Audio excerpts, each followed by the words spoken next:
evening, everyone. Welcome to the July 11th, 2022 meeting of the Tupelo Planning Committee. Please take a moment to silence your cell phones. And at this time, rise for the invocation given by Patty Thompson and the Pledge of Allegiance led by Scott Davis. Would you bow with me, please? Father God, we thank you for this opportunity to meet tonight. We come before you humbly and ask that you guide us and direct us in the way that you see best for the city of Tupelo. Thank you, Father, for all of the blessings that we've had today. And once again, please remember the people in the Ukraine and be with them as they go through something so devastating that I hope we never have to experience. In his name, amen. Amen. Attention, salute, pledge. I pledge allegiance to the flag of the United States of America and to the republic for which it stands, one nation, under God, indivisible, with liberty and justice for all. Thank you. May all be seated.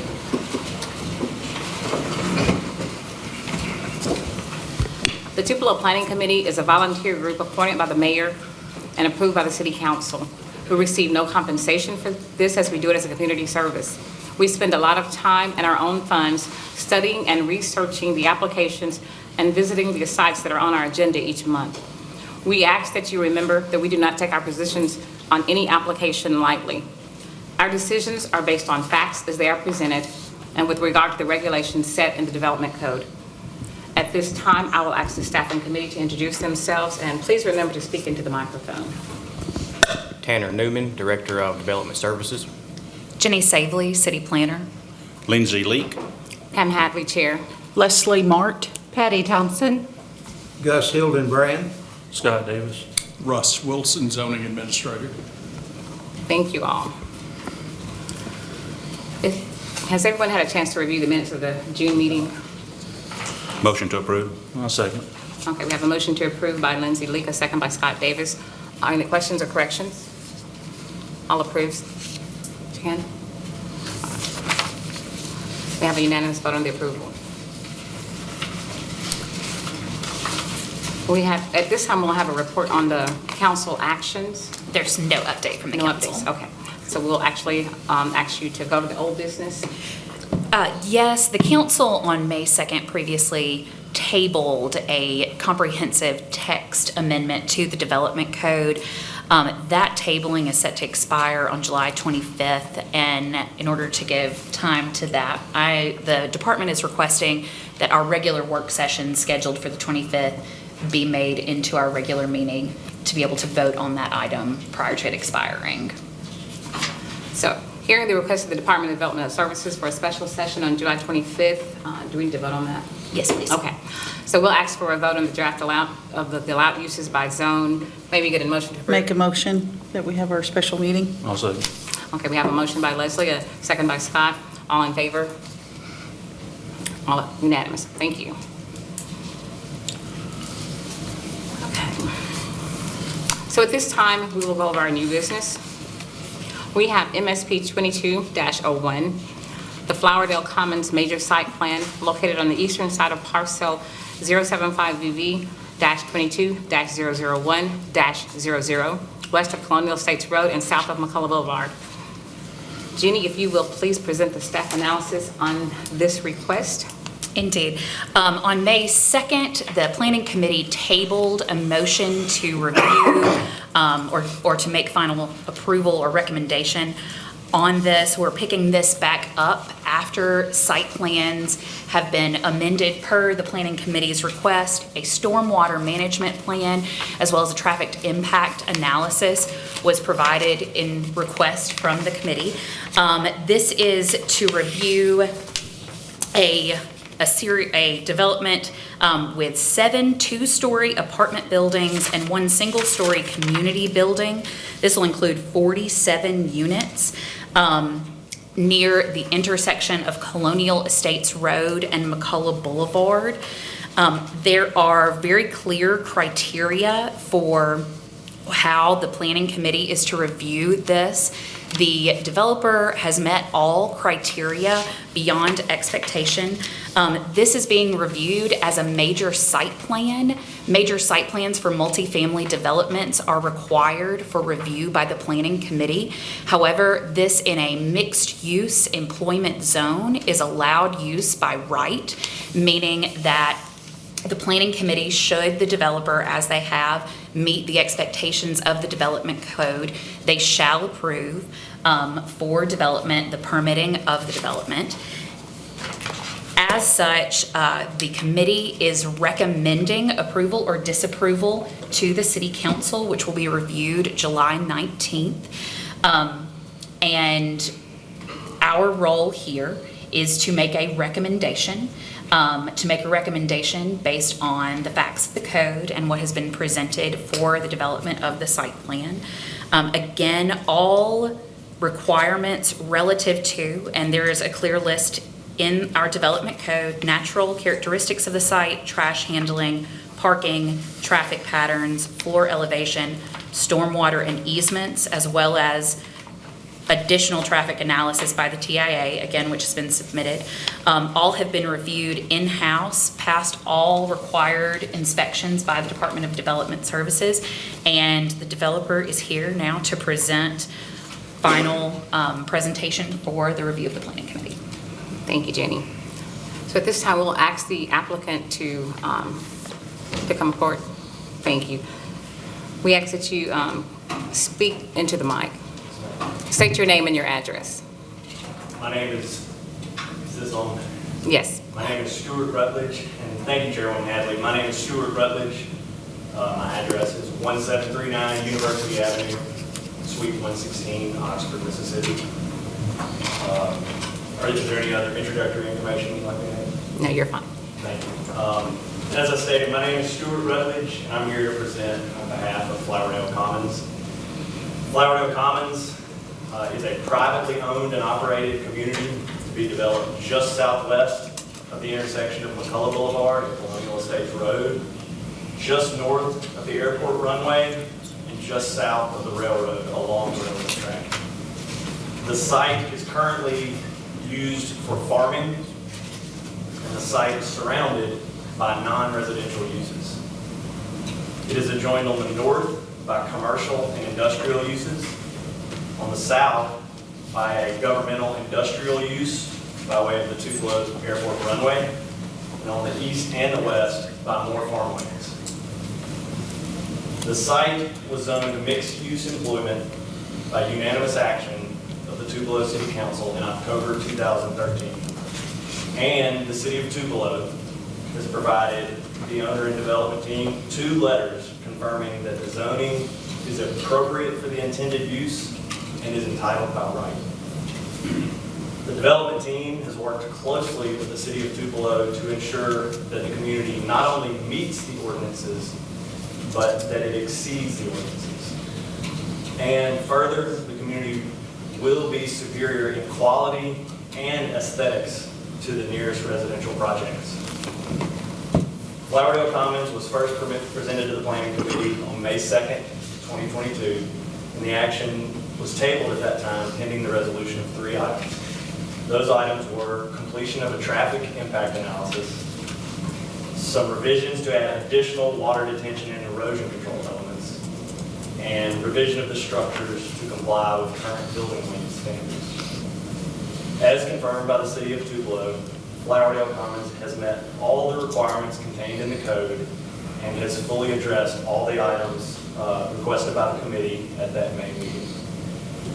Of note, the project engineer, ESI, provided a traffic impact analysis as requested, but the owner-developer, we, of our own volition, in order to ensure the satisfaction of the committee, obtained a second analysis of the traffic impact analysis by an additional engineering firm, W.L. Hurley. Both confirmed with no qualifications whatsoever that the development will have no significant impact on Colonial Estates Road and that additional capacity will remain on the road. As Chairwoman Hadley said so clearly at the beginning, this committee is tasked with making recommendation to the council solely based on the criteria contained in the code. Flowerdale Commons has indisputably met all requirements for obtaining site plan approval.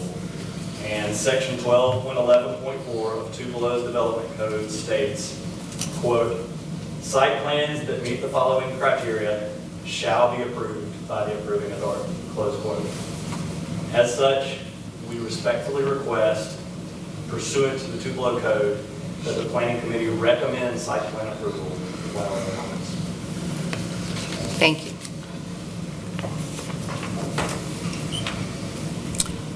You may be seated.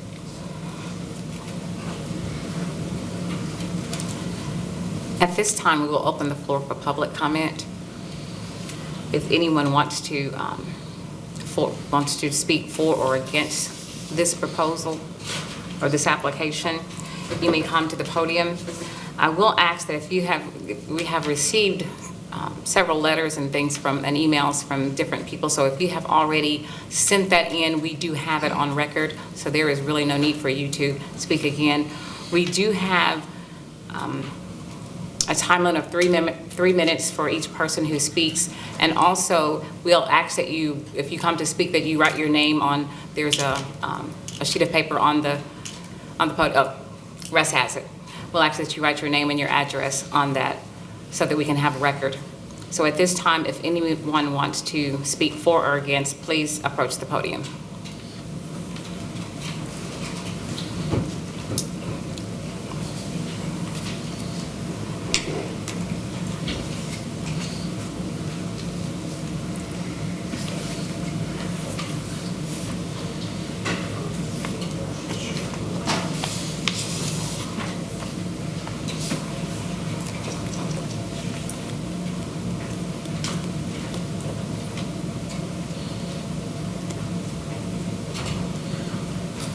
Anyone else does, they can get behind them.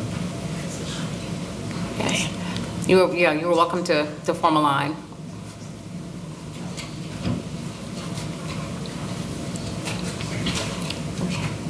And please state your name, please. Sure. My name is Lee Durrett. I am here on behalf of my employer, Joe Estes, in Malaga Business Center.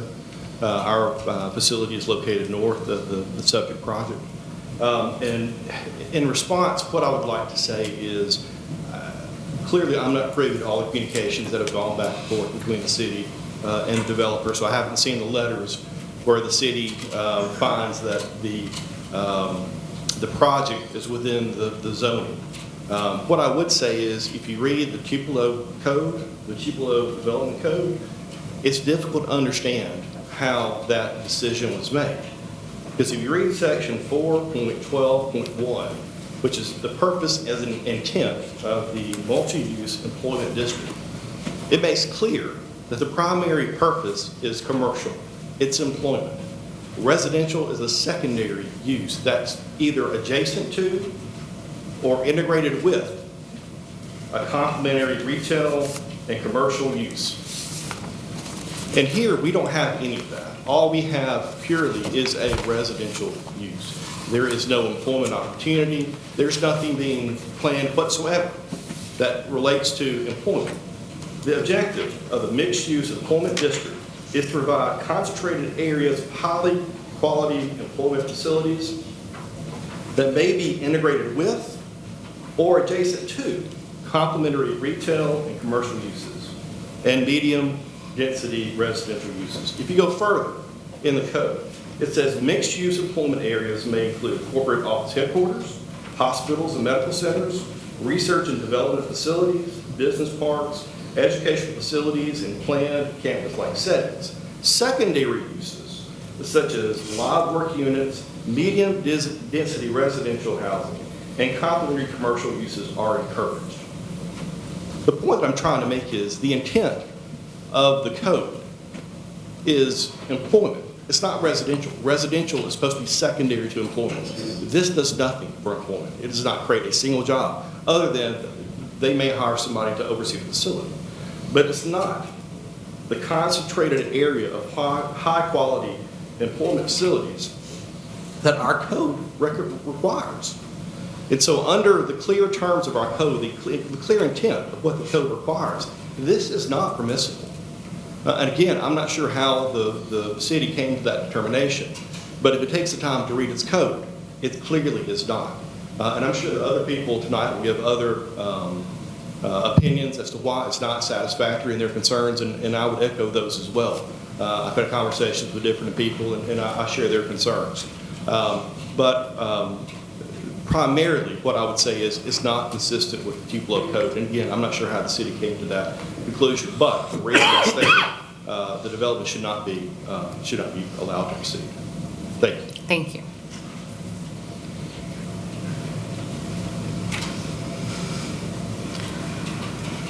Will there be any others?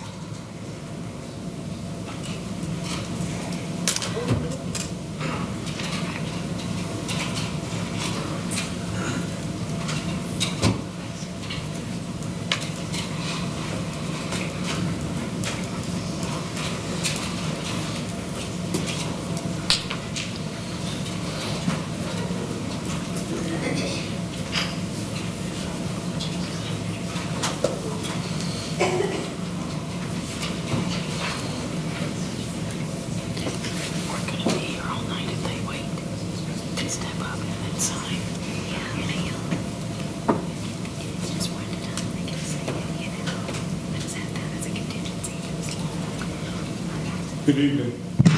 I'm Glenn McCullough Jr.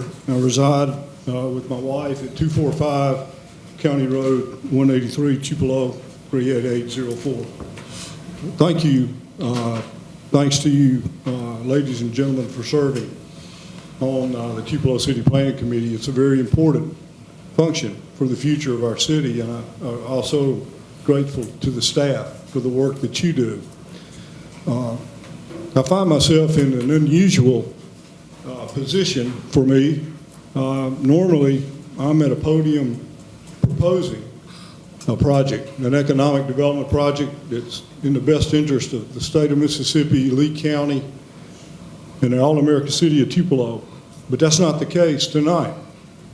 I am here to voice our concern over a project which I do not feel to be as proposed in the best interest of the city of Tupelo. With all due respect to our staff, I would say there's a question as to whether or not our code, the city of Tupelo's code, has been met.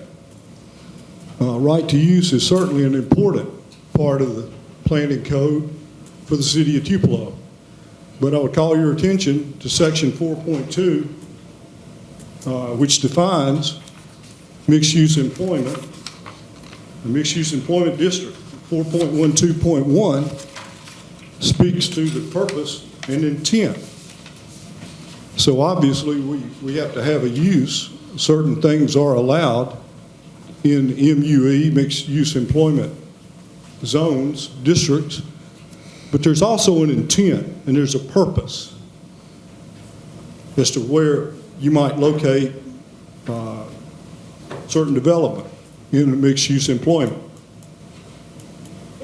My respectful recommendation, and I'll back it up with the language from our code, is that Flowerdale Commons on Colonial Estates Road does not meet the purpose or the intent according to our city's code.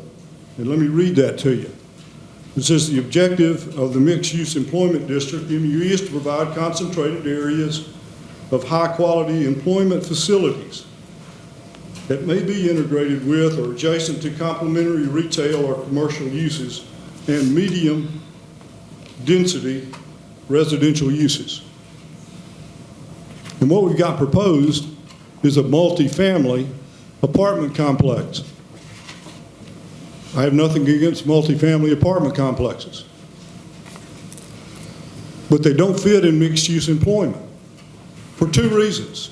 The first reason is it's not mixed use. There's no commercial, there's no retail, there's no business enterprise. The gentleman that preceded me is the attorney. And so he works in a business located on McCullough Boulevard, and they have hundreds of employees. We also have, we're fortunate to have. Sorry, your time has Renaissance Bank. expired. My time's expired. Yes, sir. Yes. Please read your own code out of respect for the people of the city of Tupelo and over 200 that have signed a petition opposing this. Ask them to find another location that works. Thank you. Thank you.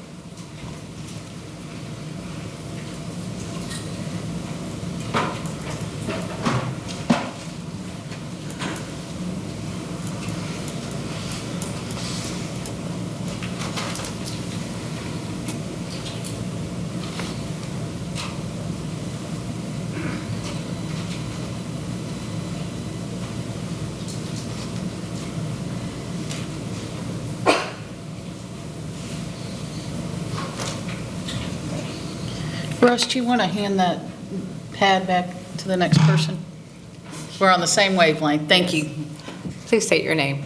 My name is Adrian Caldwell. I live at 2756 Prairie View Circle in Belden, which, even though you say that on the north it's just farming, on the south it's whatever, very, very, across the street and at an angle is a wonderful development of small homes that you can look across here and see all of us little white-haired ladies that have made it our final home until we have to go to the home. And we feel safe there. We feel like our property values will increase. And we're just so happy. We look for each other. We look out for each other. We enjoy fellowship. And I know y'all don't like to hear this, but it's going to make us very nervous because we are elderly and we don't feel very strong in being able to defend ourselves. So should something happen, I know that could happen at any time. But I worry that this would be, could be a problem. Also, I have a question about the traffic study program that you said y'all did twice. We never saw a cable across the road, which is the proper way to count the traffic. Some people said they saw somebody sitting in a pickup truck counting cars, and sometimes he was asleep, and sometimes he was gone. And he would come at 9 o'clock after the traffic, go into the bank courthouse and the Renaissance Bank.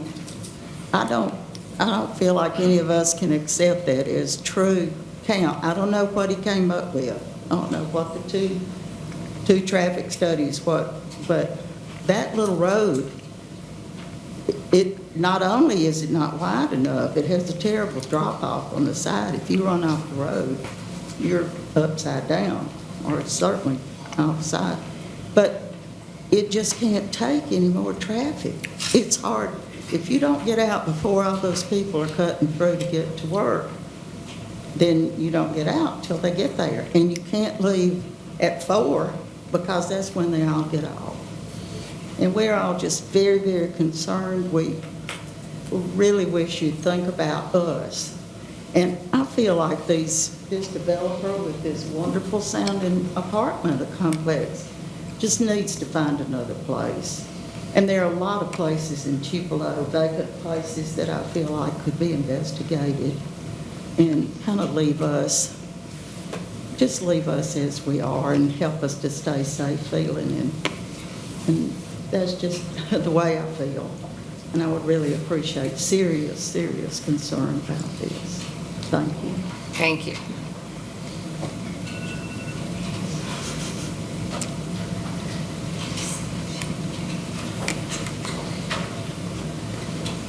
Good afternoon. I'm Rosie Jones, City Council Ward 7. I heard a lot of we need to read our codes and things of that sort, but no one said anything about their concerns with the apartment buildings being built. We most certainly need to house people, and people most certainly need a place to stay. So, and it most definitely will help the businesses around because it'll be employment there. It'll be close by for them to get to work. So I'm not really certain on what the concern is as far as the make-believe apartment with the make-believe people that's gonna move there. So, because the apartments have not been built yet, we have no idea what kind of people are going to be moving in those apartments. They do have rules and regulations on the people that will be staying there. However, we're in a pandemic. So, it's gonna be rules, it's gonna be regulations, and we will keep a close eye on the apartments if they are built and passed. As far as being afraid or nervous, I'm not quite sure on that part because we don't know who will be living there. If anyone has any questions on why they don't want them built or statements on why they don't want them built, other than read the code or pay attention to our codes that has been written, please come forward and say, because just you don't want to build or it makes you nervous, we need a reason why. So I am definitely open for any comments on what's wrong.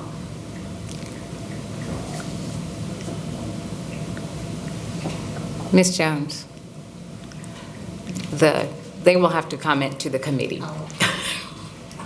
So, yeah, but I'm open, my number is available, I'm willing to listen and talk. Yeah, y'all need to address the committee today. But I wanted to get some clarification on why or what. Because everybody deserves a nice place to stay. Everybody will be held accountable for their buildings that they build. There are codes that will be met.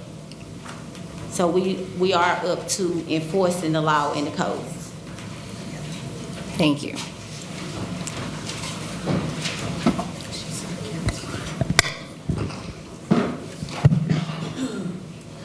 My name's Wesley Webb. I live at 967 North Coley Road.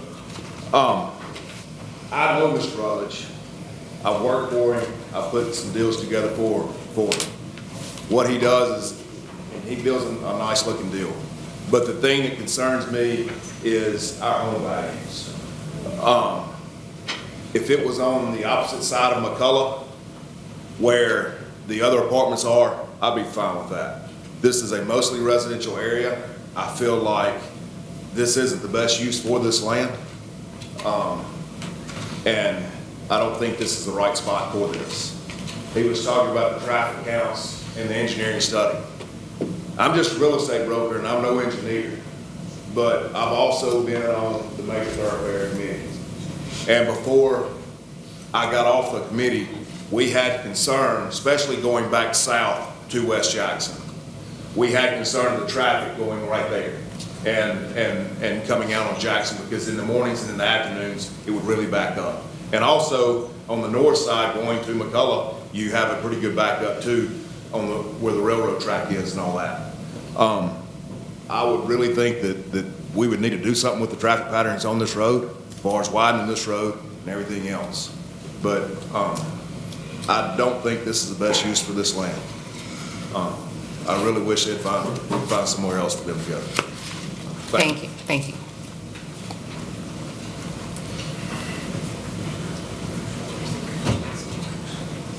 I'm Donnie Elkin. I live at 4146 South Bloom Boulevard, which is where these young ladies live here. My biggest problem, which I spoke to y'all the last time we had this, and I'm sorry the city council member wasn't here for that meeting. That's when all the complaints, we voiced our concern, y'all. I'm a retired police officer. I know what's going to happen when they build this set of apartments this close to our neighborhood. I've seen it in Columbus. I can take you all over Columbus and show you examples of what will happen.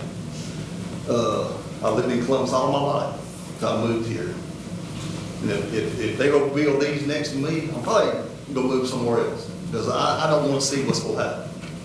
And like I said, the police are great, and we rarely, if ever, have to call them. But if this comes about, I got a feeling we're going to be seeing a lot more. And I know they're stretched out, I know they're thin, and I just don't want to put any more work on our police officers than we have to. They got a hard enough job as it is. And if you're spreading them out, which Belton would be spreading them out, you're gonna make it tougher on them also. I mean, that's all I can say about it. I hope you take our side on this, because it will be tough. Thank you. Thank you.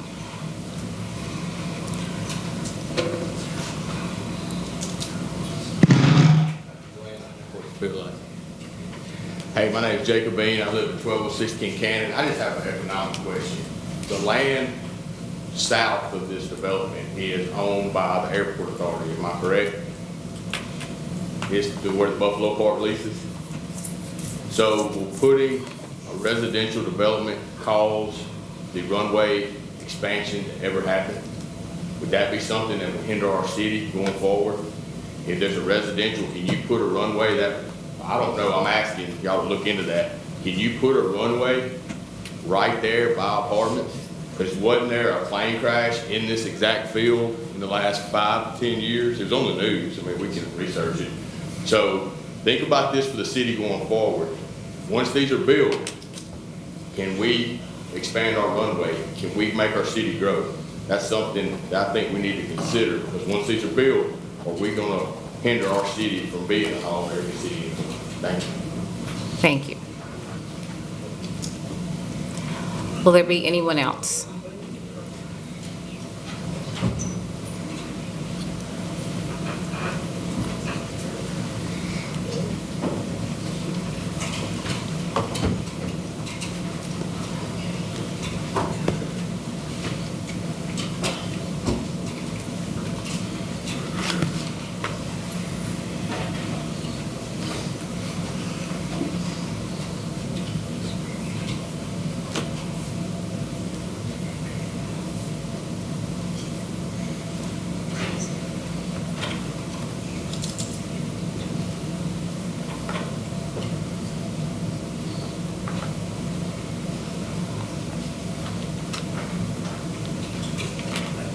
Russ, there's another young lady back there that has stepped up to talk as well.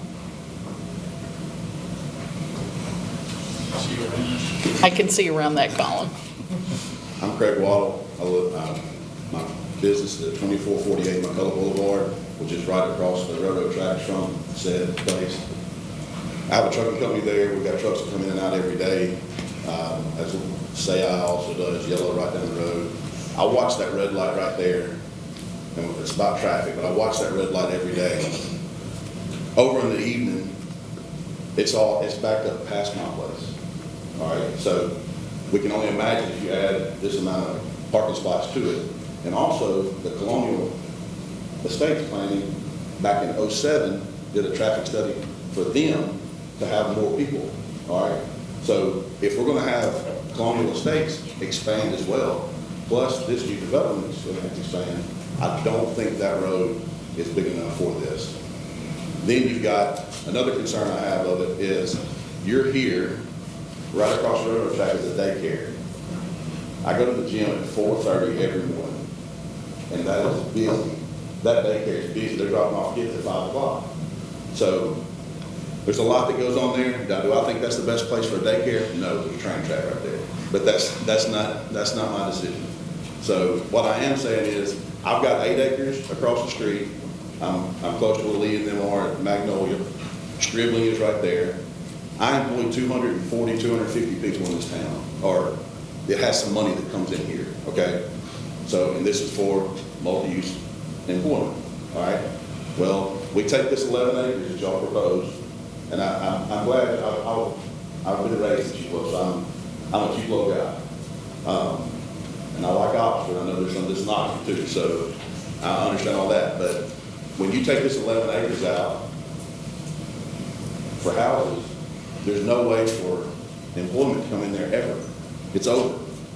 All right, so then you place these low-income houses there, then your business owners on the other side of McCullough get mad, and they say, okay, we're going to leave. All right, it's happened on the south end of Tupelo. Now it's happening on the west end of Tupelo. So what's going to happen to the tax-paying businesses in Tupelo, Mississippi on that side of town? We're going to leave. Tupelo will figure out how they want to do their taxes then. We pay taxes. We ought to have a voice. We do not want this development there, said in the business area. Thank you. Thank you.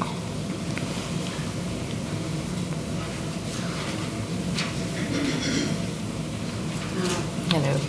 I'm Linda Collins. I live at 2744 Prairie View Circle.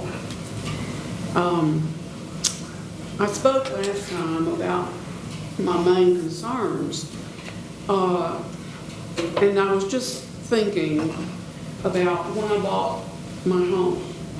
My husband had died recently, and for the first time in 50 years, I was by myself. And this little house appealed to me for several reasons. One, it gave me a big hug when I moved into it because it was just the right size for my living alone. And then I also have a neighborhood that gave me a hug.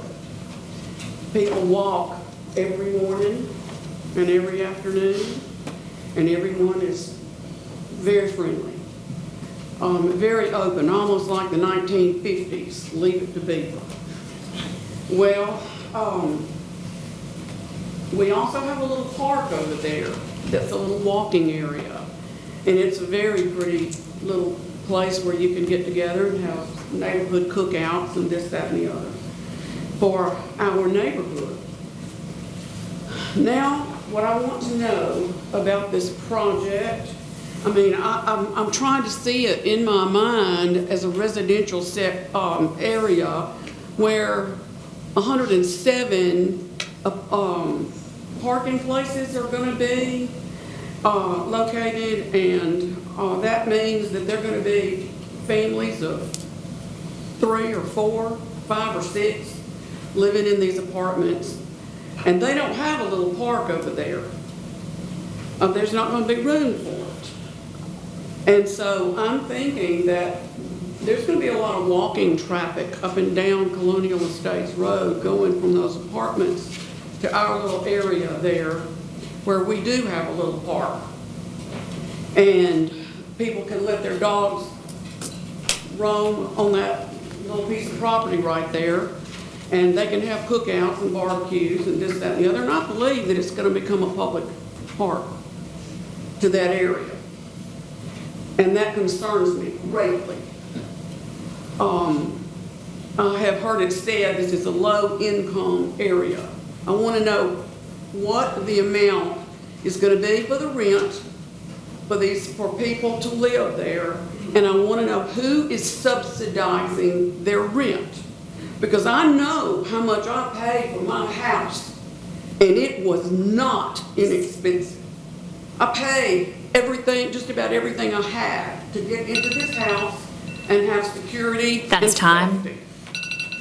So that's my question. Your time has How much expired. and who's helping pay? for the Thank rent? you. Okay, And thank I you. think that tells a lot.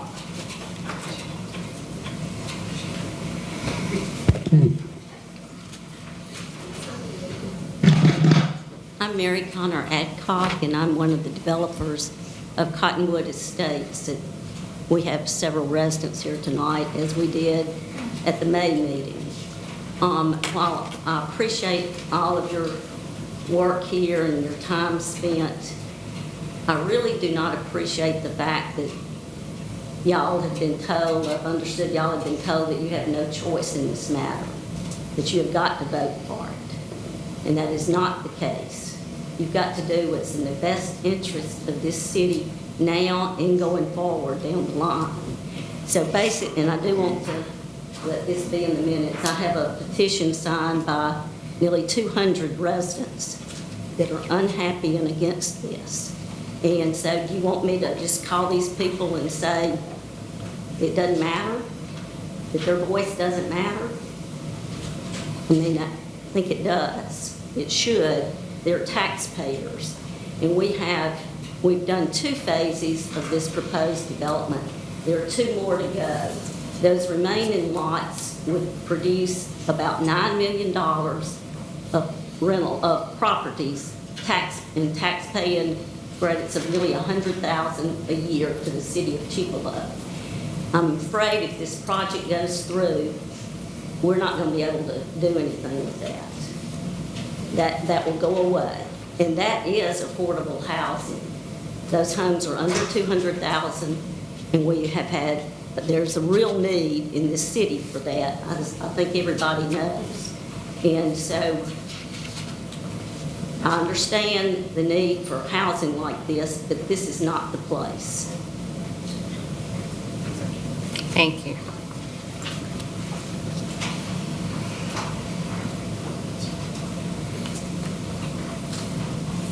My name is Nancy Adams. I live at 3562 Cottonbow Lane, and I would just like to address the traffic study one more time, if I may. I work every day, and I am in and out on both ends of Colonial Estates Road in the mornings and in the evenings. And I can tell you, there was a period of maybe 3 days after the last meeting that we had on this, where I saw a gentleman sitting in a pickup truck on the railroad end of the Colonial Estates.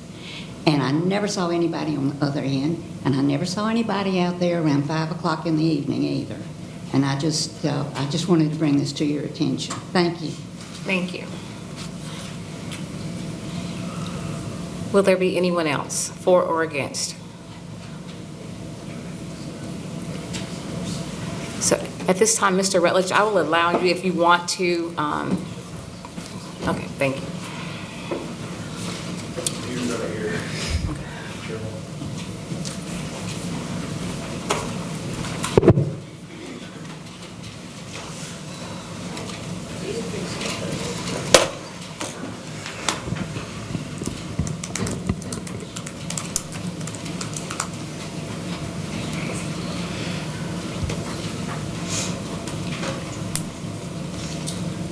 Bear with me.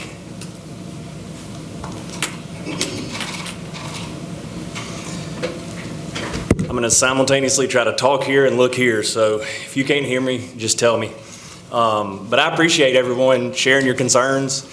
I've invited many people to come address these unknowns because I heard repeatedly, I just don't know, I feel, I'm not sure, and I understand that. We've developed about 35 communities in 6 states, and many of them are nearby, and I invite you all to visit so you can know the truth as opposed to, having to guess. I'm going to go through this presentation, and fortunately it addresses pretty much everything that was mentioned, and I may stop and try to point out some specific things along the way.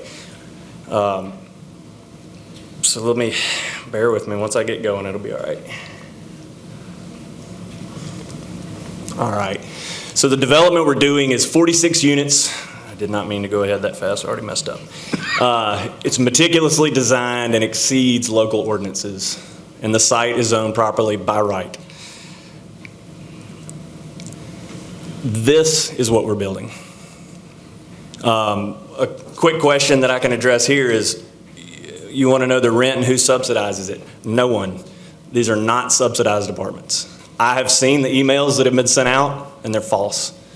It's not what we're building. These people pay cash rent, and they earn their rent just like any of you that rent or pay your mortgage. There'll be townhome style. There will be a community building. That is an actual community building that we build. That's not merely a rendering, and it'll have a sort of a garden style coastal design. The economic benefit to Tupelo, and I appreciate Mr. Waddle? I appreciate your comment and your position in this. And Mary Connor, you also mentioned the economic benefit to the community and how important that is. This development will bring $10 million to Tupelo, and that will be invested in this local economy. It will bring new jobs both during construction and during operation, not to mention purchasing supplies, which will be done locally. The homes are for employed people, so we are providing homes for the workforce.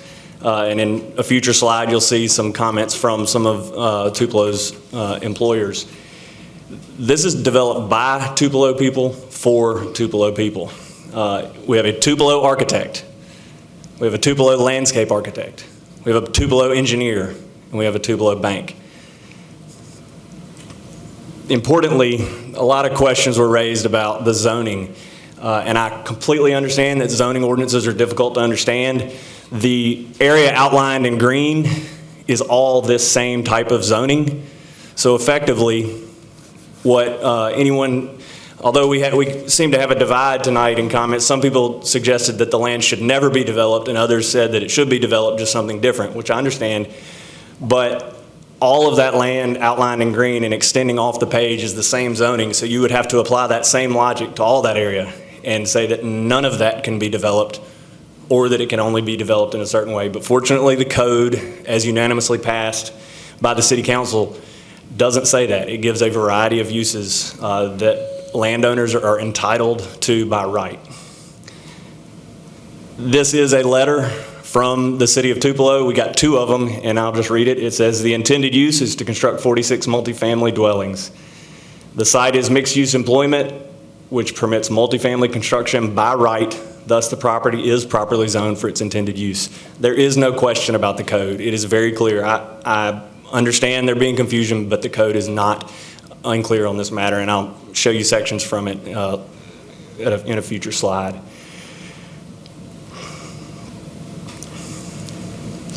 This zoning was passed unanimously by the City Council in October 2013. Not a single vote against, and that is for that entire area highlighted in green for this specific zoning type and all these uses by right. This answers probably 5 of the questions. Lee, yours was one of these, and so this should help. Zoning ordinances have to be, by law, very specific and very clear. They can't be overbroad, and they can't be such that they can't be applied easily. This is the Tupelo Development Code. This is taken from the code a couple days ago. Mixed-use employment district. Uses by right. Apartment development. It cannot be any clearer, with all due respect. Then, in addition, and the chairwoman already made this clear, but the planning committee, their job as volunteers is to simply read the code and apply the criteria of the code. And that's why I'm so happy to hear that introduction. But the planning committee has the powers and duties in accordance with the code. And even if a planning committee, if y'all are on the planning committee, and you may one day be, even if you hate something, if the code allows it, to follow the law, you have to follow the code. You can't make decisions based on feelings or decisions that would ultimately be arbitrary or capricious. And as I stated in my initial introductions, the code says that site plans that meet the criteria shall be approved by the approving authority. And fortunately, no one contested that this site plan fails to meet any of the criteria. From the staff who have put in countless hours on this and have reviewed it very diligently and taken all of your concerns very seriously, as have I, all requirements have been met. The City of Tupelo has found that the impact of this development will provide no significant negative impact to the surrounding residential community, stormwater management system, or traffic flow. That is not saying that you have to like your neighbors, but fortunately we can't block people from using land that they own, and we own this land and paid for it because we are imagining that we may not like the people who live there. That is not an appropriate criteria, and I wouldn't want it applied to any of you. So the recommendation is approval, and it's just clear as day. There's no qualifications at this time. So now I want to show you the support. And I know Glenn is a former mayor and a lobbyist, and you are far more politically savvy than I am. There's no doubt about that. But I was able to get people not who were guessing what we'll do or saying what might happen, but people who have actually lived in and served our communities to comment on this in writing. Our development team, we've done over 3,000 homes in 6 states. There's Governor Bryant at a grand opening in Holly Springs. This year, we were awarded the American Planners Association Best Large Project in Mississippi, #1. Ma'am? Where was that at? That one is in Oxford, about a mile from my house. I don't think we can do question and answer right now, if that's okay. Question and answer, thank you. We won Best Development in the Nation. Excuse me, sir, are you in charge of this? No, sir, I'm sorry, sir. no, but we cannot do question and answer. Yes, thank you. We won Best Development in the Nation, and we won it twice. I don't think that's ever been done, and that's Senator Wicker joining us to receive the award.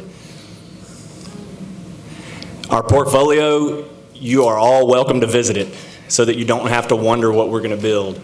This is what we actually build. We are very proud of everything we've built, and it will be far nicer than the surrounding residences in that area. Our landscaping is extensive and exceeds the ordinances as confirmed by the city. And these are just some pictures so you no longer have to wonder.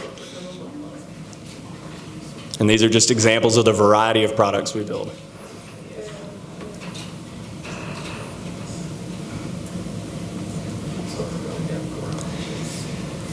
We serve veterans and job creators. Our rents are not subsidized. I want to make that very clear. All the emails that were written, and I've seen them all, as y'all can imagine, pretty much every email that went out would get forwarded to me because a lot of people in your neighborhoods are friends of mine. I've lived in North Mississippi a long time. So much of it is simply untrue, and I'd be scared too if I believed those things. But that's what I'm here tonight, is to tell you the truth. I'm sorry, no, every question has to be addressed to the committee, and at this point, it is not a question answer, I'm sorry. Mr. Rutledge, continue. Thank you. Please don't heckle me. Well, we're not, we just have questions, and this. All right, please wait. Please. Time to ask questions, because he's right there. Let him finish. If you'd let me finish the presentation, please. Absolutely. Thank you. I asked our management to provide who the employers are for some of our nearby communities in Oxford, Pontotoc, New Albany. We have multiple employees from the Tupelo Public Schools, the Department of Human Services, multiple furniture manufacturers, multiple North Mississippi Medical Center employees, Pontotoc Medical Center, and Avonlea Assisted Living, just to name a few. We serve veterans. We have an official standing partnership with the Mississippi Veterans Affairs Board, and some local veterans advocacy organizations, and we give top preference to veterans, and I would highly recommend those if you ever have rental property as residents, because they're outstanding and we have many. We provide numerous homes for veterans throughout Mississippi, and that's something we're proud of. And that type of thing, I know, was not in the emails that were trying to stir up animosity towards me, but that's the reality. We have strong community support. And I know that I was expecting a laugh out of that one, but I'm going to prove it. And this support is not based on, again, not based on guessing or feelings or uncertainty. It's based on actual experience, which is far more persuasive. So I hope you'll take these seriously. This, let me grab, I have a copy of these because I'm not going to be able to read that screen. I apologize.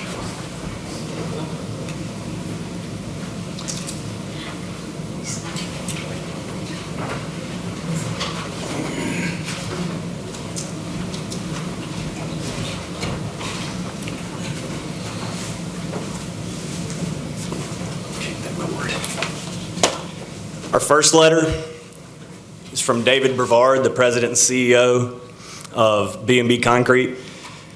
His response, and Britton Jones is the name on the application, but that's referring to Flowerdale Commons. And Mr. Brevard says, "We are pleased to learn that Britton Jones and his team are bringing additional new construction housing to Tupelo.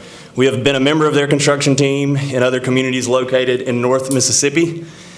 Our first choice is to hire locally for positions, but one of our challenges in hiring locally is the limited availability of affordable, high-quality housing in Tupelo."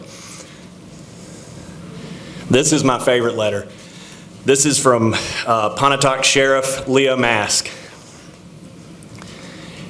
We built a community virtually identical to this. This one will actually be even nicer in Pontotoc County.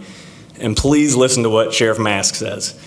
Mr. Jones's development has been an asset to our community, and he and his team have performed their work faithfully, reliably, and with the utmost integrity.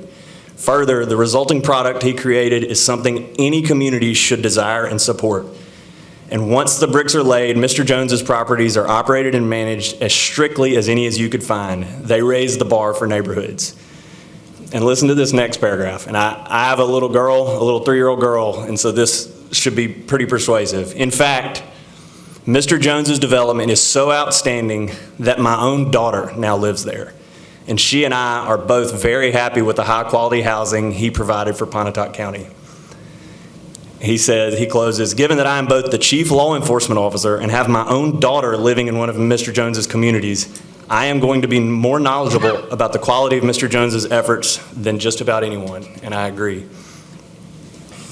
Here's the next one. We have a development in Union County, and this is a letter from the Union County Sheriff, Jimmy Edwards.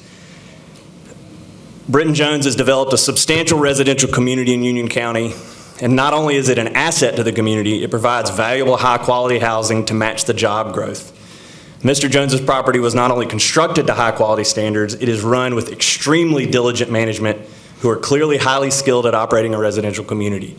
And this next paragraph I hope will be helpful as well. It says, it is understandable for people to be concerned about the development of new communities and what type of effect they will have on the community. But please allow me to speak from personal knowledge that Mr. Jones's work is the type of development a community should encourage and hope to attract. The next one is from the CEO of Specialty Orthopedic Group. It says, our staff and the healthcare industry in general are in need of new options for housing. We have many employers who commute into Tupelo, and the housing needs hinder our ability to grow. We at Specialty Orthopedic are personally familiar with the developers of Flowerdale Commons, and we're excited that you have attracted such high-quality developers. We are familiar with their prior work in North Mississippi and beyond, and their product is respected and appreciated in these communities. We want to clearly state our support for this growth. The next one is from the mayor of Oxford, where we built 3 communities, and those communities are within a couple miles of my house. So if you ask, would you build these near your house? I already have, and about 1.2 miles from the square.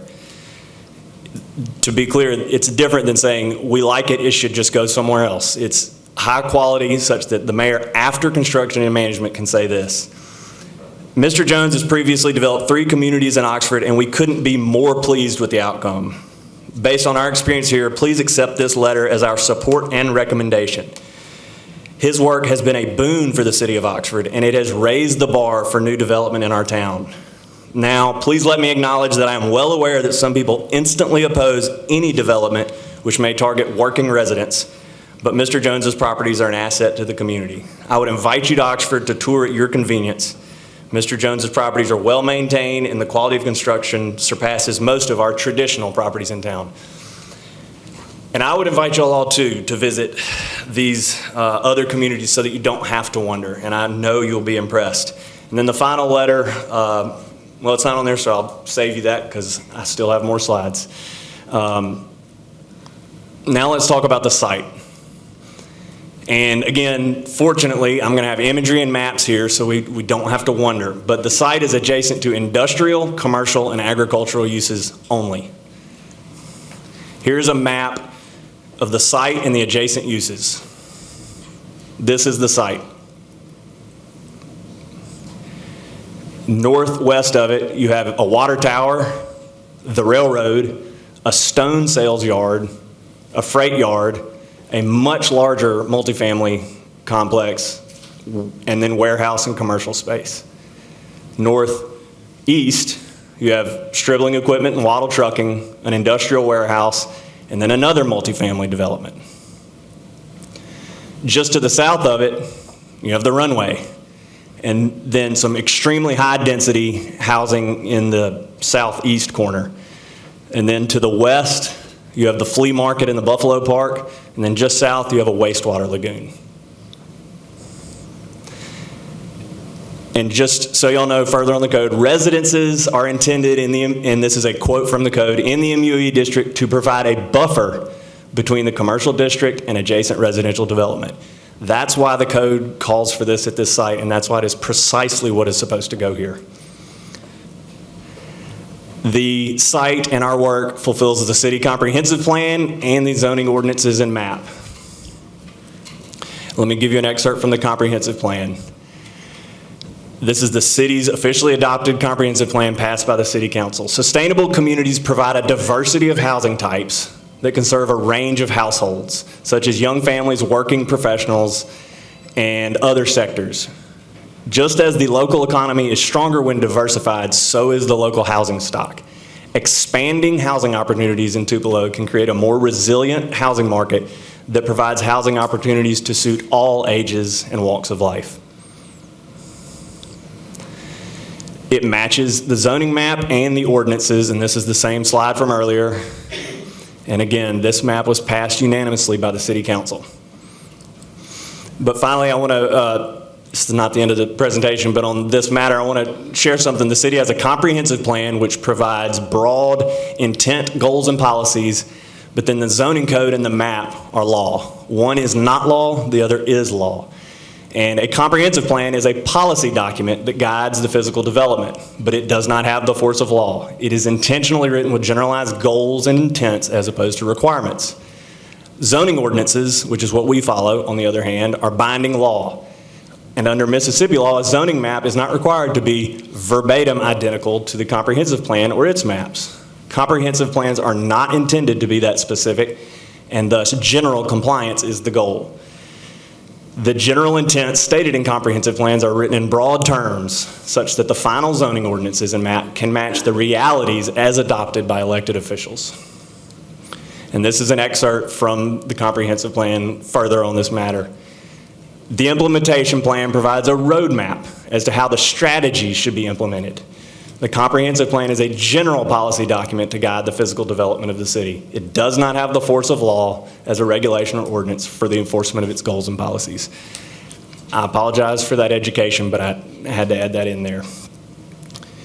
Our development further applies with state zoning law. And this is important because the Planning Committee is here to serve the law and enforce the law. So it is important, and we take it very seriously. And after having done 30-something of these, I am very meticulous to make sure that we do follow the law. But I want y'all to listen to these court cases from around the state, because Tupelo is not the first one who has had residents try to ask their planning committee to ignore zoning. But that is a settled issue, and these are quotes. A city does not have the discretion to deny a building permit when an applicant meets the necessary building code requirements and zoning ordinances. A landowner, and I would like to know if any of you disagree with this, a landowner should be able to rely upon a zoning plan to maintain the use and value of his property. And then finally, and this one goes without saying, it's a truism, a city must abide by the requirements of its own ordinances. I don't think anyone here would disagree with those statements of law.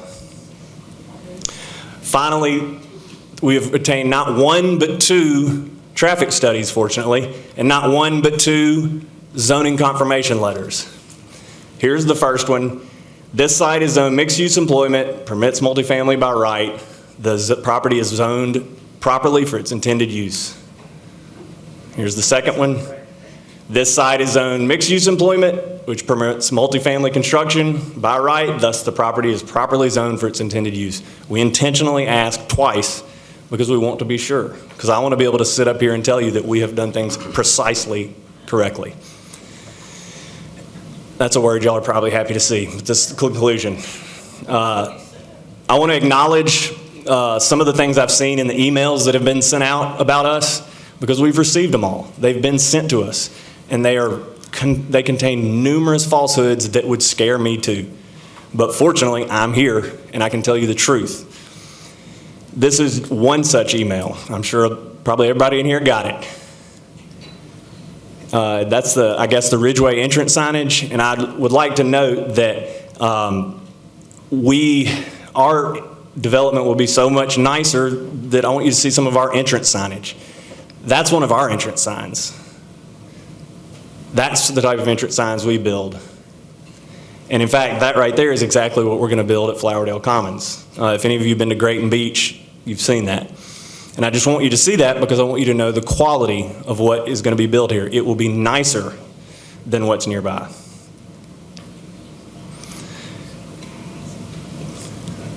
And to Glenn and Mary Connor, I'm glad y'all openly admit that you have a development nearby and you don't want competition. I don't blame you. But fortunately, landowners have the right to use their property within the zoning, and it would be incredibly inappropriate for a city to concede to one developer to protect another. But as this says, it's just clear as day. There's a petition you can sign. Mary Connor is handling that. She and her brother are the developers of Cottonwood Estates. You don't even hide it, that you're being the developers and you're opposing your competition. But fortunately, the law is the law. And here are some quotes I want to share with you that are from these emails that are not true. These will be subsidized low-income apartments. False. So if you're here tonight for that reason, you can get up and go now because it's not accurate. We know, here's another one. We know what the effect so many apartments in a concentrated area had on the Lawndale Monument, Ida Street neighborhood 30 years ago. Complete misdirection. Those were Section 8 housing with hundreds of units. We're doing 46 units on 11 acres, and we are using 0 Section 8 funding. So if you're here because you are afraid of what Ida Street was, you can leave now because that's not what we're building. But again, if you want to rally anger and outrage, this is the kind of thing you say, but I'm here to tell you firsthand it's false. And then as you can see, if you click the link of any of the email addresses, it will generate an email. So I know y'all have received tons of emails. I know the council people have as well, and I'm sorry for that.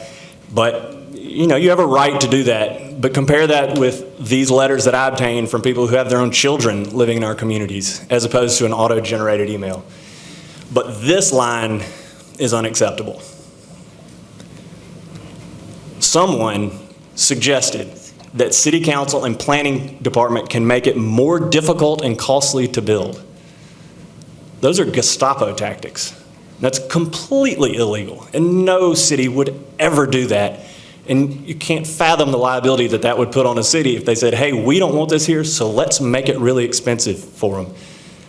It's like a protection racket. So I was disappointed to read that one. But here's some actual facts. Local communities have a turnover rate of 10 to 15%. That's true in Tupelo because we have about a 600-page market study. Our portfolio averages a 2% turnover rate. We are far more stable than what exists in Tupelo. Our communities are extremely safe. As you can see by these law enforcement letters, which nothing could be more conclusive on that, our communities are an asset prized by their communities. Do you think I could get 2 sheriffs to write that profusely if they were having problems with our communities? We are award-winning, and our biggest challenges come from lax local landlords who don't share our standards or abilities. Income. Our bread and butter residents are nurses, school teachers, and first responders averaging a $40,000 to $50,000 salary. So respectfully, now that you know the facts, I don't think you'd be as willing to say, I don't want those school teachers or police living near me because they would make me nervous. But again, I understand you were misled, but this is the truth. The rent, it's privately owned and operated. The rents are paid in cash. And our rents are often higher than nearby local landlords. And then finally, we will be superior. Some of the people opposing us are nearby landlords with whom we will compete. Our quality will exceed their quality. Our management will exceed their management. And then I want to comment on the precedent. And I know this is going long, but it's important. This is my livelihood, so I appreciate you giving me this time. The Mississippi courts have repeatedly stated that investments in land are significant financial decisions, and landowners must be able to rely on the code. If a person wants to control the land around them, buy it. it is entirely inappropriate for nearby competing developers to attempt to try to pressure the government to block competition. If the city ignored its own ordinances to do some private citizens' bidding, who would be next? Can powerful citizens simply control other people's land through political pressure? No. And I want to say that any anger or lashing out towards the city, and I've heard of some of the lashing out. A lot of this has been shared with me by various people. Its officials or its staff is completely misguided and it's inappropriate. They're doing their jobs, this committee, as volunteers, and they cannot go beyond the rules, even if they wanted to. They cannot break their own laws just because a lot of people say that they feel or are afraid of what might happen.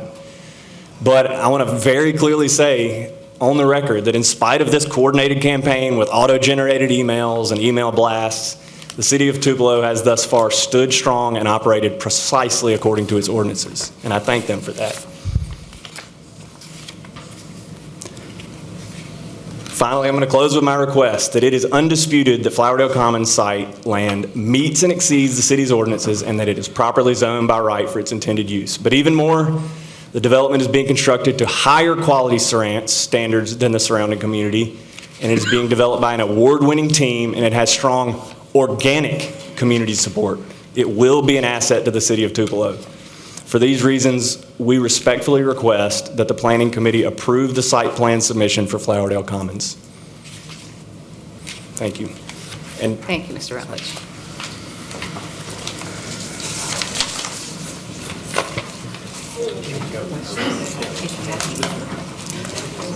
So at this time, if anyone does have a question, at this time, we will close the floor for public comment, and we will go into a discussion by the Planning Committee. I'd like to ask the question that, what is the actual income level of that is specified that the occupants will have? Yes. there is no requirement of you have to have a certain income. It's not a low, middle income? There's a ceiling, and the ceiling would be, probably the max would probably be 60,000. Okay. So yeah, it is targeted at workforce people. But also there's a much higher floor because without it, we can't pay our mortgage. Yeah, well, in other words, there's no specific bottom on the income? No, there absolutely is. Just like, well, I mean, just like any privately owned and operated development, you could charge zero if you wanted to, but you're just going to go out of business. So no privately owned and operated rentals have floors. Mr. Rutledge, is that 60,000 approximate ceiling, is that for joint household, or is that for, like married filing jointly? Would it be 120? Yeah, that's correct. Yes, sir. All right. So that means to say that two people earning $30,000 is where your ceiling would be, or is it that $60,000 per individual in the home? Oh, no, it's not 60,000. Yeah, it's based on a household rate. So that's why as I said, our bread and butter is often single moms and working fathers, which are, as we found, we have an extremely long waiting list because that's who need these types of housing. It is not trying to be, multi-acre estates, but it is also not Section 8. It is aiming at the workforce, which is why I listed our employers. Those are the people who live there. So your partner that was here during the last one clearly stated, and please let me know if I said this wrong, that this was a low-income, government-subsidized development. It is. So was he wrong? Are you saying something different? Exactly how it is funded. It is funded, there are tax incentives that are used to pay construction costs. The phrase, I mean, I would have to hear the context to understand that, but we do the same thing, so we didn't say anything different. But the residents pay their rent. We use zero Section 8 funding. The government does not own this, and it is privately owned and operated. So that's either inarticulate at the least, but what I'm saying is completely accurate. So no government funds to build it? Tax incentives. So zero government dollars. Just like when you file your taxes, if you get a deduction for your children, you don't get a check from the well, I guess you did recently, but it's, you get a deduction. So it's deductions to pay the construction costs. But then for operation and who lives there, it is zero government funding whatsoever. You get the tax credits. That's correct. So they get the tax credits for any, based on a percentage of what they've invested into the properties. Why are you getting tax credits and someone else who builds a apartment complex does not? What are you doing You to got to get ask them. They can apply for them also. So what's the requirements to get the tax credits? The fact that we commit to serving the workforce community. So that's why there is a really high ceiling relative to Mississippi, because it's created at the federal level. But we do have a ceiling for that purpose, such that, because otherwise, and we get applications all the time from people who say, hey, I make X dollars and I want to live there. And we have to say, no, you make $100,000 a year, we can't rent to you. So that's where the comment that it was low comes from. So I feel like you're kind of dodging how much the influence is on the subsidized part. Well, I apologize for that. I'm happy to discuss it in detail. Because it was, what we heard, and Leslie's right, was different from Britton Jones and what you have said tonight. What I'm saying is 100% accurate, and he and I do the same thing, so I can't speak to what he said, but we apply for tax credits. They are used to pay the construction costs, but after that, we are privately owned and operated. And in exchange for those tax credits, which are not dollars, we have to build to certain quality standards, and we have to have a ceiling. And you own these for? How many years? How many years? A minimum of 15, often 30. Because there was there was something about 15 years. So have you seen this through on these to 15 years? I think our oldest one is probably 8 or 9 years old. So you haven't seen it through? Well, I'm not old enough, so no, sir. Through the 15 years? Yeah, I'm not even old. I don't think many people have. The program is relatively new. So you can't, that's, seeing in Tupelo, and been on this committee before, a lot of great intentions with apartment complexes on the front end. Yes, sir.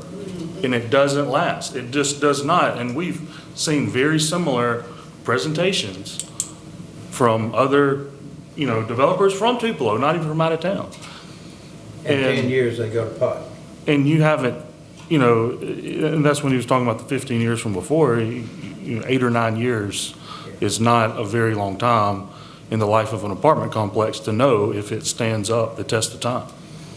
Respectfully, I would say that if any developer came up here and you said, I need you to tell me that you're going to own this and how it's going to look in 15 years, developers, Tommy, all the rest, they sell their apartments regularly.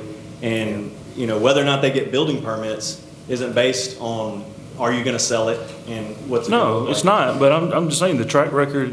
My track record is immaculate. Okay, but Oxford is not Tupelo when it comes to apartments. There are apartments on every corner in Oxford, and Tupelo is not that way. And that's a whole argument about whether, how many apartments you need and stuff. But, this is not anti-apartments. We just approved an apartment complex for you last month.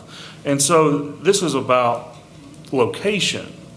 And we're looking at this, if you have a whole room full of people, business owners, residents, they're all taxpayers, and they don't want this, and you've got, how many square miles is Tupelo to put it somewhere else where you would be liked and wanted and appreciated? Well, double the size of the one we approved last week. And, it just seems like you're trying to, bully your way in with the neighborhood. And, Order, please maintain order. It just seems like you're fighting a losing battle you're showing all the letters of recommendation and stuff, and we're supposed to, listen to that and think, well, this is great, but yet these people here we're not supposed to listen to. It's like their opinion does not matter. And that's really frustrating to me, is to say all you have to do is check the boxes, and all these business owners, taxpayers, homeowners, we're not really supposed to listen to you. This is just a dog and pony show up here. I appreciate that, but I would say that with regard to where we went to the zoning map passed by the city council. If we went to somewhere where it wasn't zoned, I understand. You wouldn't approve that either. But sometimes you can say, take the temperature of the room and say, you know what? We can put it here, but it may not be the best for Tupelo. It may not be the best location. And we're not talking about just residences, but business owners. There's several, I don't remember which ones you were, that are right there and say, you know what? We don't think this is the best. I'm talking about, they said this is not the best location. And, this committee is clearly not anti-apartment and clearly not anti your business because we just approved it. But, you just have to look and say, is this really the best location? So, respectfully, would you say we've met all the ordinances and the criteria of the zoning, but that we just shouldn't use it? I think you need to, are we supposed to ignore the citizens of Tupelo? Or, I mean, and I see where you're coming from. Yeah, I mean, if you're asking them to break the law, yes, you are. Okay, but as you coming and taking the manner that you are saying, I'm going to do this whether you like it or not, and these, maybe just step back and say, should I put it somewhere else? Should I, you got this whole city, and just like they were mentioning about, McCullen and where everything is, and there's others, places even on the same road. There just simply are not, Mr. Davis. The zoning for multifamily in Tupelo is highly limited, and those maps don't show what's already developed. We spent months searching for the only multifamily zone property, and we followed the map. But let me add one thing. If 100 people were speaking out, with the emails and whatnot, that would be less than 1%. That would actually be 0.2% of the population of Tupelo. I'm not talking about because this is not about, this is about this location. And if someone lives on the other side of town, this is about the citizens that live there, the business. We're not talking, that was very impressive for the business owners there, to me, to come up and speak. We're not talking about, just the residents, but business owners and them saying, well, how is this going to affect our business? And one man employed 250 people in his business, and he said, well, for us to not consider that at all, to me, we're here to represent the citizens of Tupelo. I think that's even, the planning committee somewhere says that we're volunteers, and yes, we're going to follow the development code, but to just ignore our neighbors and our fellow citizens, it seems crazy to me.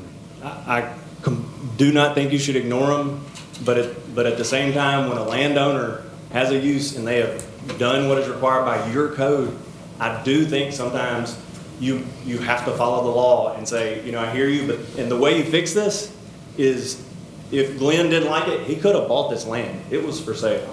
And if there needs to be changes in the future, change the code. All I did was follow the code.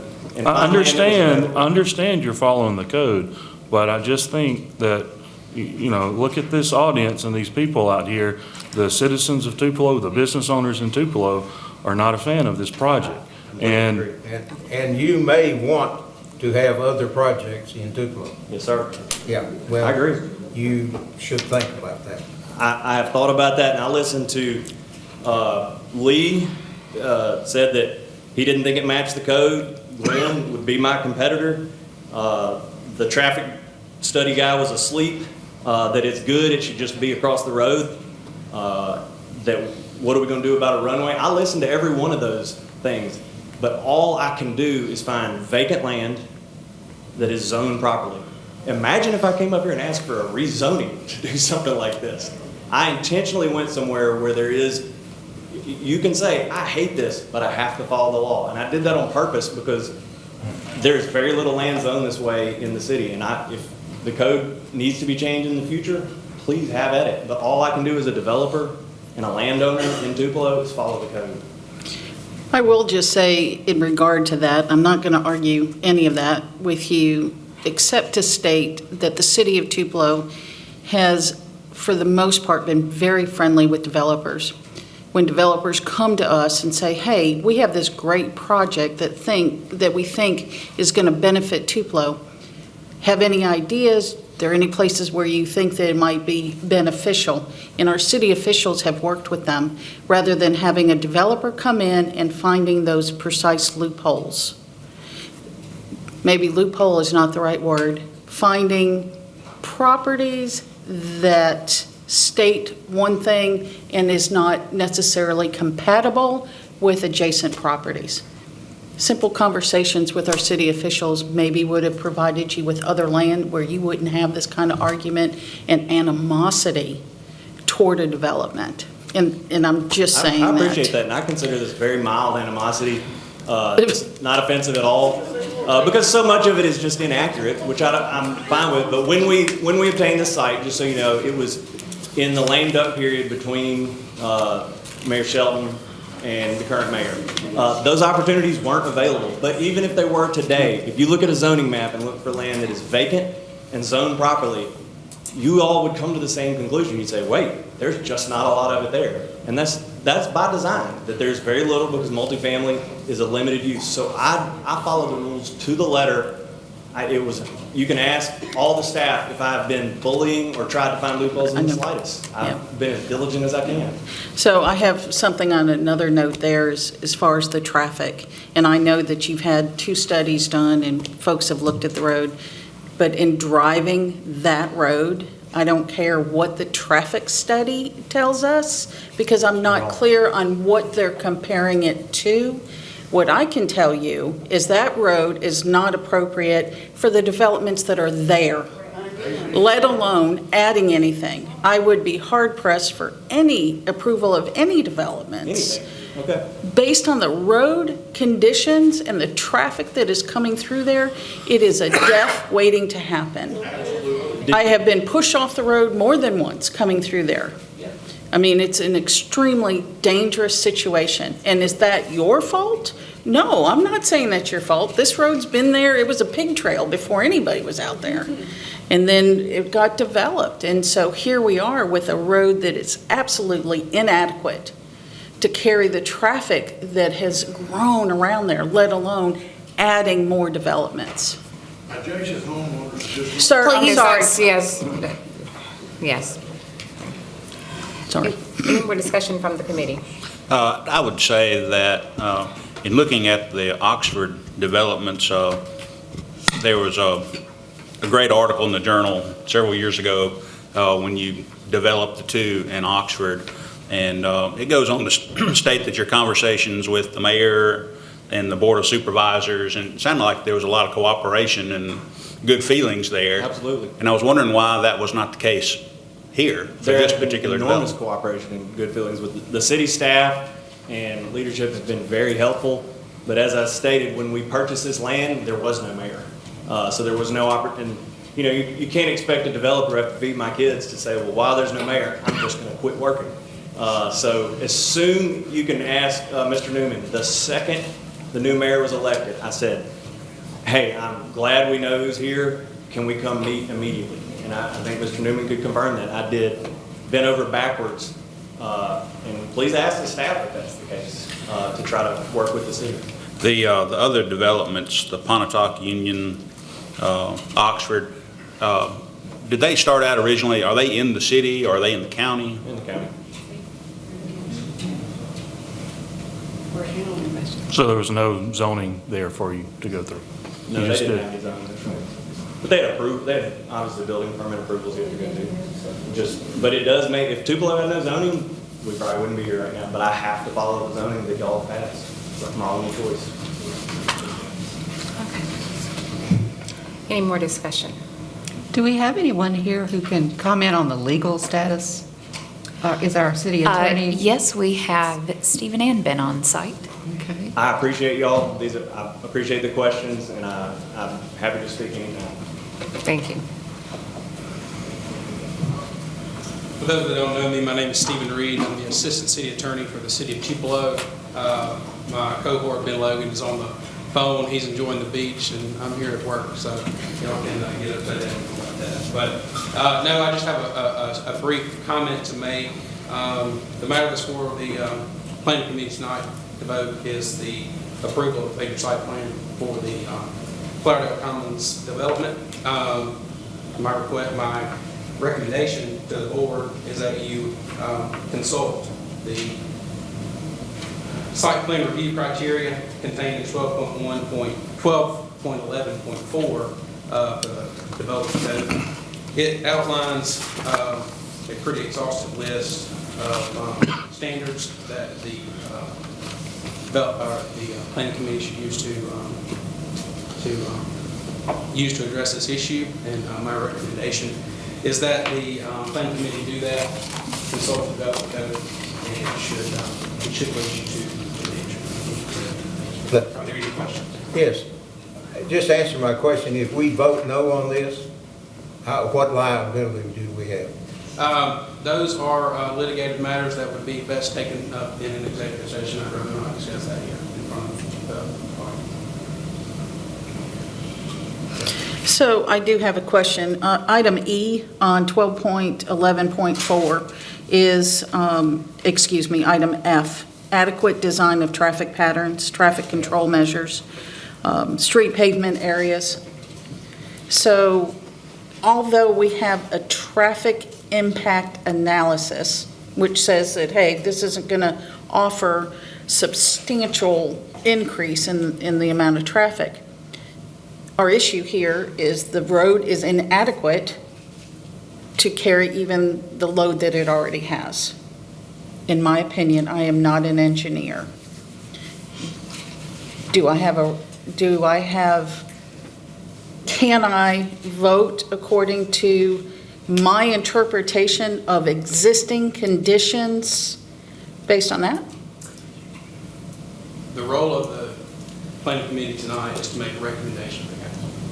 And if the recommendation to the council is that this makes such an impact on the traffic on Colonial Estates Boulevard that you cannot approve it, then that would be your recommendation to the council. Okay, thank you so much, Stephen. Does that make sense? Yes. Okay. Any other questions? Any other questions? Thank you, Mr. Reed.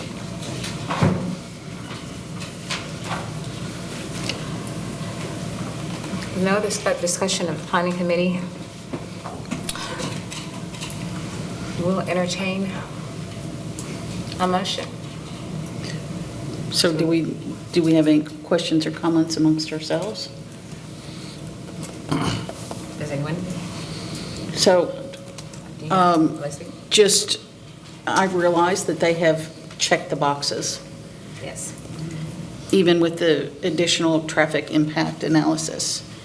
That road is dangerous, and I cannot, in good conscience, allow any development on that road, I don't care whose it is, that is going to impact that road in any capacity.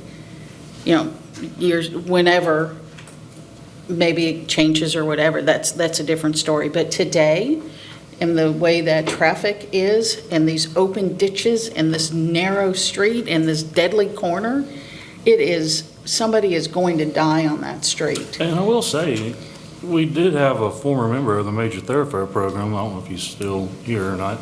Yeah, Wesley, that said that so much that it was brought up before the thoroughfare. So there is, and you're not just dreaming it up on your own. So I just wanted to make that point, that we do have a former, or I guess current or former member of the Thoroughfare Committee. But I'm a retired professional engineer, and but that's not my thing. I'm not a civil engineer. But as Leslie said, I know that road, and as an engineer, I can make a lot of assumptions that are correct. And I agree with her, that road is too dangerous for this subdivision, or this apartment to be built, apartment complex. And to be clear, whatever we decide here tonight still has to be approved by the city council. It's true. Yes. This is just a recommendation. This is Yes. just a recommendation. And I do want to say that this is just a recommendation for this committee because we are tasked, basically charged with making an approval or recommending an approval or disapproval based on the facts, based on what we have found, based on what they have been the applicant has been asked to do based on what the applicant has done. That is our task. So with that, if there's no other discussion, I am just going to ask for a motion. So I'll make a motion that we disallow based on item F of section 12.11.4, which refers to the traffic issue. I'll second that. And Pam, before we take a vote, I'd like to read the statement. Okay, Is the time now? go ahead. All right. And I know that we need more decent housing for this income group, but I would prefer that we would be working towards home ownership. My decision has nothing to do with the quality of the project, because I'm sure it would be top quality. I will be voting against the project because of 3 factors. One, the problems that would be created with adding at least 80 vehicles, about 20% of the traffic flow during morning and afternoon high traffic times on a street that doesn't handle the present traffic well. Then couple that with the possibility of a 100-car train stopping traffic for several minutes. And then 2, the possibility of flooding problems caused by water runoff from the project. And there is that, there's a possibility of that.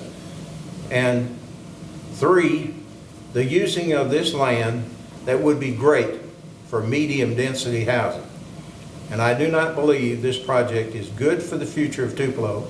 And being a member of the committee that is charged with that, I must vote no on this project. That's your statement? Yeah. Okay, all right, thank you. And I have a copy here I can put to the committee. Okay, that was 11.F. Yeah, 12.11.4, item F, referring to the traffic. Okay. So we have a motion to disallow based on 12.11.4F, based on which refers to the traffic issue. This is from motion from Leslie Mark. We have a second from Robert Hildebrand. Are we ready to vote? All in favor of the motion? We have 4. All against the motion? We have 2. The motion carries.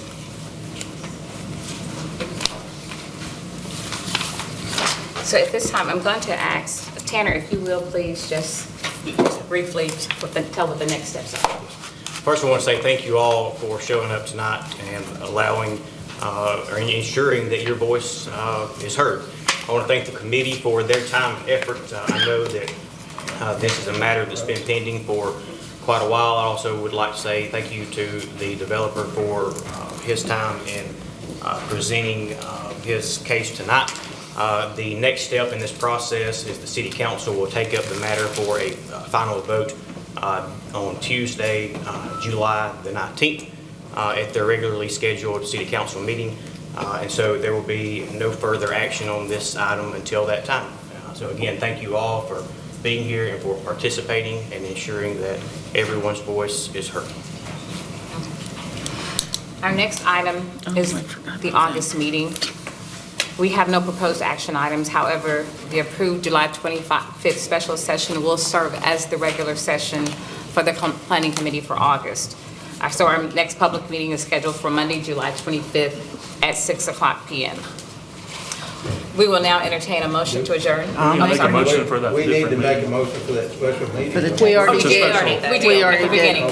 At the beginning. I forgot about that. A lot's happened since then. I make a motion, we adjourn. Nancy, okay, great. Thank you. All in favor? Yep. Aye. Thank you all.